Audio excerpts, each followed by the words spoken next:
Yes, people, how are we? How are we today? How are we on this grey, dark, wet, rainy Wednesday?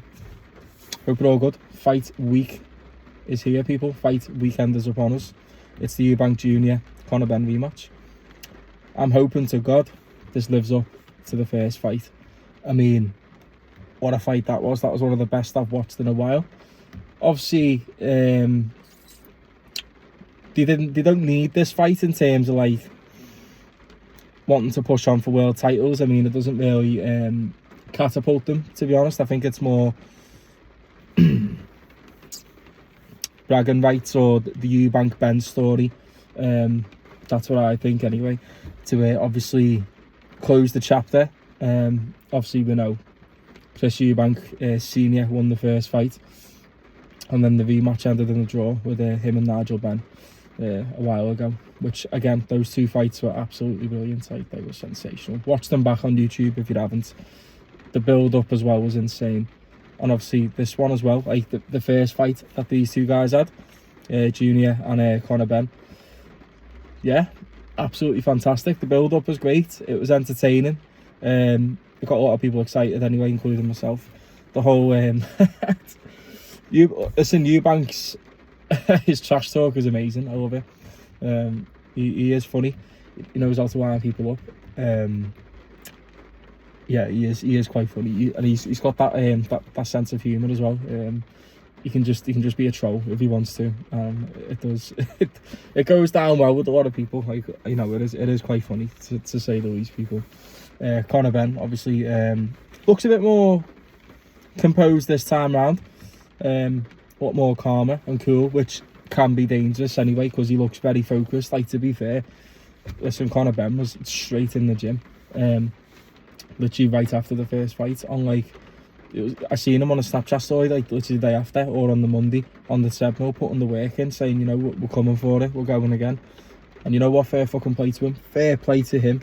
Honest to God, I've met him before as well. He's actually a really sound fella. Really, really sound. Met him at I think it was either the Joshua Helenius fight, or it might have been the Eubank Smith rematch. It was one of them anyway. I can't remember which one. But yeah, he's a dead sound fella anyway. I've never met Eubank before. Never. I would like to. I'm not going to ask him to sign my microwave though, however. But you know, I would like to meet him. Anyway, look, the first fight, we will talk about that first before we predict how this one's going to go. Like I said, I'm looking forward to this one, but the first fight, straight from minute one, first round, it was just an electric pace. Eubank was just trying to, you know, fend him off with his jab straight away, just throwing the odd like left hook in there, and his specialty uppercut. You know, he's got one of the nastiest uppercuts I've seen, and he catches everyone with it. So obviously he's going to use that in his rematch. He'll have that in his artillery, 100%. It's a good move that he's got. But we've seen that a lot in the first fight. Conor Benn, you know, very aggressive approach. I think the whole stuff that went on with the VADA stuff, VADA drugs testing, the time he had out of boxing, all the whole process, actually, he just kind of let it all out in the ring that night, because that was his homecoming fight. That was his first fight back on English soil after all that shit that happened, because these two were actually meant to fight in October 2022 in the O2. I had tickets for it. Obviously got refunded after the fight didn't go ahead, which was a shame. We was looking forward to it, but it is what it is, people. We move on. So obviously he was going for it first round. Like, he was game as fuck for it, honest to God. He was just, you know, all guns blazing, trying to take his head off. Didn't quite stick behind the jab like Eubank did, and kind of try and, like, you know, warm his way into the fight. It was just kind of like, you know, a sink or swim type of thing. And, you know, it made the fight very entertaining, that approach. Like, obviously towards the end they were both gassed majorly, you could see it.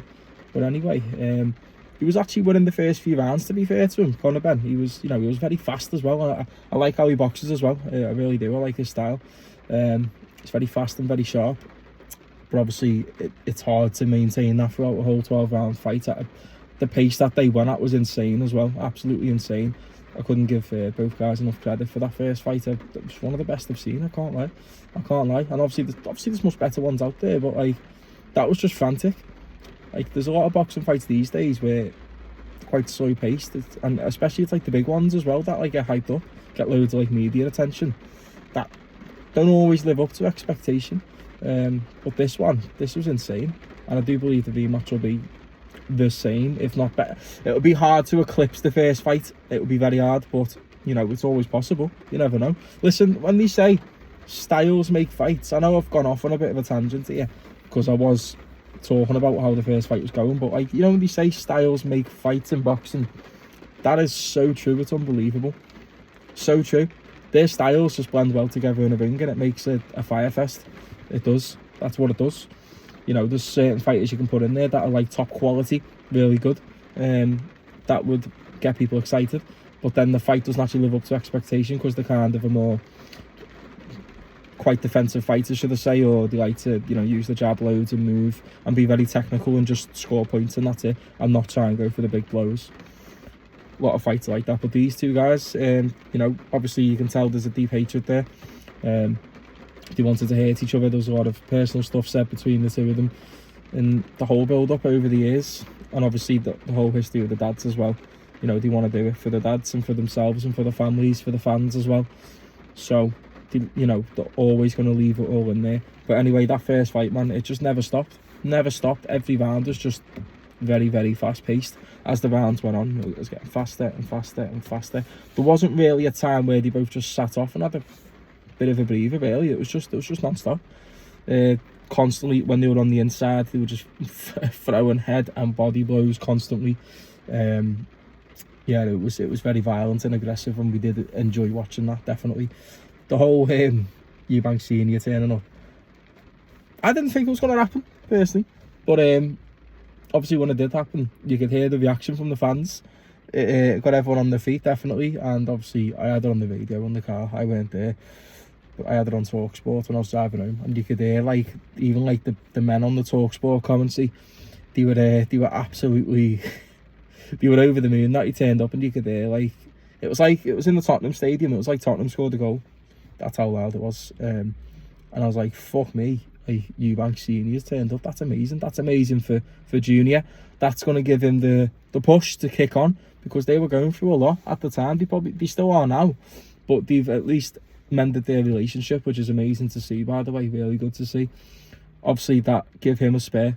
It really did. It spurred him on to give him an extra push in that fight, which is maybe it's what he needed, to have his dad in his corner. 100%. It would have been quite sad if he didn't turn up. It would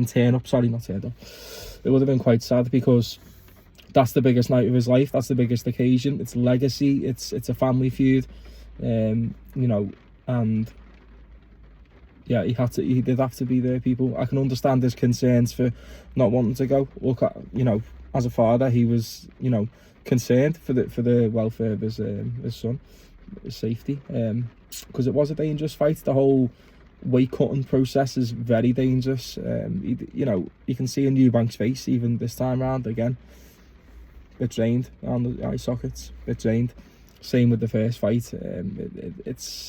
It's not safe to cut that much weight and then just put yourself in a fight like that. But you know, people, if the money's right, then they're gonna take that all day, and they're willing to risk it all in there, just like any boxer out there. Any boxer willing to risk it all in the ring, and that's why anyone who gets in there gets my utmost respect.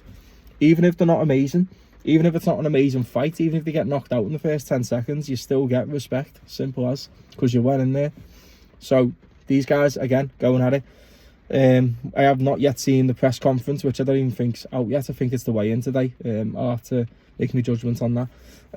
But I am expecting it to be a little bit more chilled out this time. Bit of respect shown between the two of them, because obviously after the first fight, how could you not? You know, they didn't really know what each other were like in the ring before the first fight. Obviously they've seen each other against other people, but they have to experience it for themselves to get a real, you know, taster for what it's like. So there'll be more respect there. We've even seen them say it in their interviews with like the Zone and stuff. So obviously there'll be more respect and be more relaxed. No eggs getting smashed in anyone's faces this time. A bit more like, you know, let's go to war on Saturday and let's see who comes out on top. And I do look forward to it. Like I said, it's going to be very hard to eclipse the entertainment of the first fight, but it can definitely live up to that level or get close to it again, because they're just going to go for it again, I imagine. Maybe Conor Benn might be a bit more controlled, I guess, but I think when he gets in there, you know, like they say, everyone has a plan until they get punched in the face. It's a fact.